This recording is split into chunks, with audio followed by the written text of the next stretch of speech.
Subscribe કરો ગામઠી કિચનને ને બેલ આઇકોન દબાવો લેટેસ્ટ કુકિંગ વિડીયો જોવા માટે. નમસ્તે ફ્રેન્ડ્સ, ગામઠી કિચનમાં તમારું સ્વાગત છે. આજે આપણે બનાવીશું ગળ્યો આચાર મસાલો. ગળ્યો આચાર મસાલો કેવી રીતે બનાવવો તે આજે આપણે જોઈ લઈ. આચાર મસાલો તૈયાર હોય તો અથાણું બનાવતા કાંઈ પણ વાર નથી લાગતી, એટલે પહેલેથી જ જો આપણે આચાર મસાલો તૈયાર રાખીએ તો ફટાફટ અથાણું બની જતું હોય છે. અહીંયા તેના માટે આપણે 25 થી 30 ગ્રામ રાઈના કુરિયા લીધા છે. મેજરમેન્ટ આમ વાટકીના માપથી હું સેટ કરીને તમને બતાવીશ. અહીંયા જો રાઈના કુરિયા છે, તેનાથી અડધા મેથીના અને તેટલા જ આપણે ધાણાના કુરિયા લીધા છે. અહીંયા ધાણાના મેથીના કુરિયા સરખા અને તે જ પ્રમાણમાં આપણે કશ્મીરી લાલ મરચું અને પટ્ટો રેશમ પટ્ટો બે મિક્સ કરેલું છે.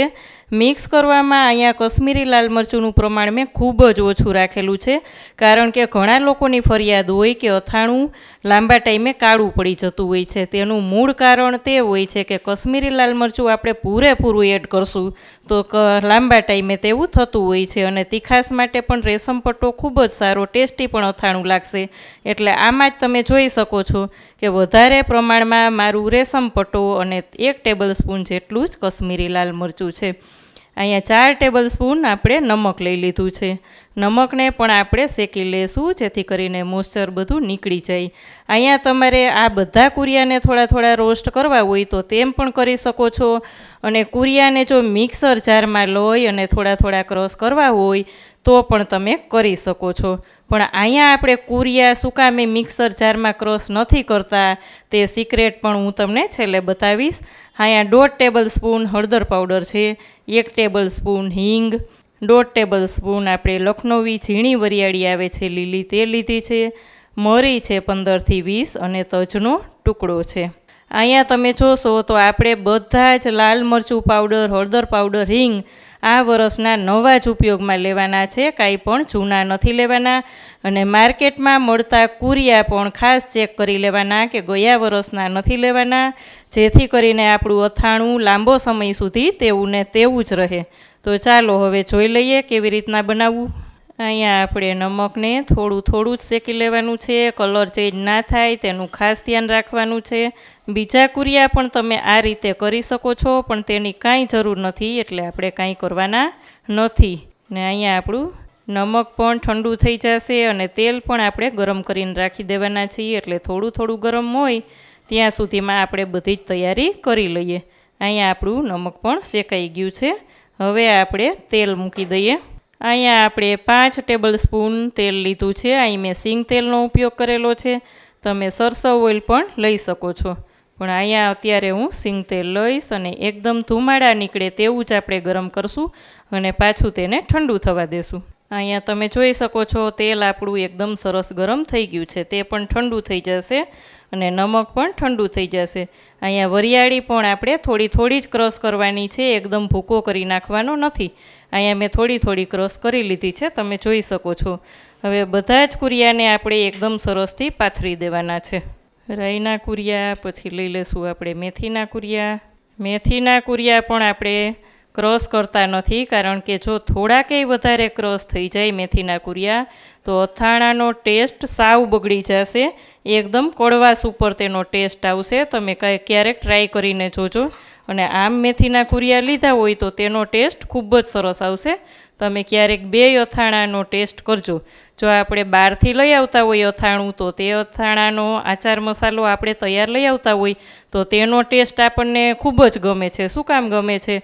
કારણ કે તે લોકો પણ એકેય વસ્તુ ક્રશ કરતા નથી અને આ જ પ્રોસેસથી બધું જ બનાવે છે, એટલે તેવું જ ટેસ્ટી, બહાર જેવું જ ટેસ્ટી આપણે આજે આચાર મસાલો બનાવવાના છીએ.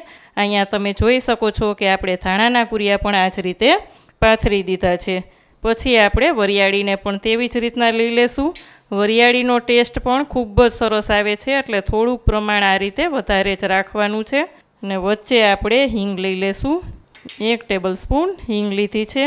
ફરતી બાજુ આપણે મરી અને તજ લઈ લેશું. તેલ થોડું થોડું ઠંડુ થાય એટલે આપણે એડ કરી દેશું. અહીંયા આપણે તેલ થોડું થોડું ગરમ હોય ત્યાં જ લઈ લેશું અને હિંગ ઉપર જ આ રીતના રેડી દેશું અને ઢાંકણને બંધ કરી દેશું. 5 મિનિટ આ રીતે બંધ જ રાખવાનું છે. પછી ખોલી અને આપણે હળદર પાવડર એડ કરીશું. અહીંયા આપણે ખોલીને થોડું થોડું તેલ ગરમ હોય ત્યાં જ આપણે લઈ લેવાનું છે હળદર પાવડર અને બધું એકદમ મિક્સ કરી દેશું. તેલ આવતા એકદમ સરસ એવી સુગંધ આવે છે, એકદમ આખા કિચનમાં સ્મેલ આવે છે મસ્ત. અહીંયા આપણે આ શેકીને રાખેલું નમક પણ લઈ લેશું. નમકનું પ્રમાણ થોડુંક વધારે રાખશું જેથી કરીને અથાણું આપણું આખું વર્ષ 12 મહિના સુધી બગડે નહીં. ને લાલ મરચું પાવડર કશ્મીરી નાખવાથી ટેસ્ટ પણ સરસ આવશે અને તીખાશને હિસાબે આપણું અથાણું પણ નહીં બગડે અને ખાસ કાળું પણ નહીં પડે. એટલે આ ખાસ યાદ રાખવાનું, મેથીના કુરિયા ક્યારેય પીસવાના નહીં, તે જ આપણું સિક્રેટ છે. લાલ મરચું પાવડર ખાસ યાદ રાખવાનું કે રેશમ પટ્ટો જ વધારે ઉપયોગ કરવાનું, કશ્મીરી જાજુ લેવાનું નથી. કલર માટે 1 ટેબલ સ્પૂન જો કશ્મીરી લાલ મરચું લેવું હોય તો લેવાનું, બાકી રેશમ પટ્ટાનો ઉપયોગ જ વધારે કરવાનો. પછી તમે જોજો 12 મહિના સુધી કેવો ટેસ્ટ રહે છે અથાણાનું. જેમ તમને બહારનો આચાર મસાલાનું અથાણું ભાવતું હોય તેને પણ તમે ભૂલી જશો અને એકદમ ઓછા ખર્ચામાં આ તમે જુઓ તો એકદમ નજીવા ખર્ચામાં આ એકદમ સરસ આચાર મસાલો તૈયાર થઈ જતો હોય છે.